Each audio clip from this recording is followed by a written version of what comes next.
ও উসমান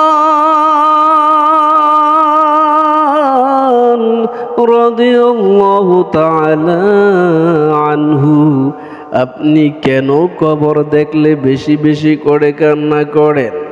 উসমান রাদিয়াল্লাহু তাআলা, আপনি তো রাসূল সাল্লাল্লাহু আলাইহি ওয়াসাল্লাম যখন জাহান্নামের বর্ণনা দেন তখন আপনি কান্না করেন না। কিয়ামতের বর্ণনা দেন তখন আপনি কান্না করেন না। মিজান পুলসিরাতের বর্ণনা দেন তখন আপনি কেন কান্না করেন না? আপনি কবর দেখলে এত বেশি বেশি কান্না করেন। তোমরা শোনো, কবর দেখলে আমি বেশি বেশি কেন এত কান্না করি?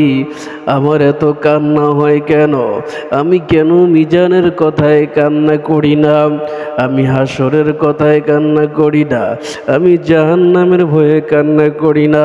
তোমরা কি জানো না কি আমি একমাত্র কান্না করি? কবর হলো মানুষের মৃত্যুবরণ করার পরে কবর হলো প্রথম ঘাঁটি, কবর হলো প্রথম মঞ্জিল। ও বন্ধু, কবর হলো প্রথম ঘর, কবর হলো প্রথম থাকার জায়গা।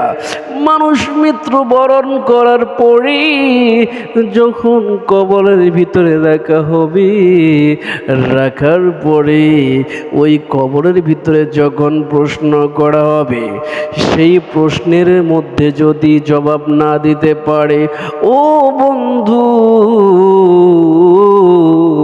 তাহলে তার আর কোনো উপায় থাকবে না। ও বন্ধু,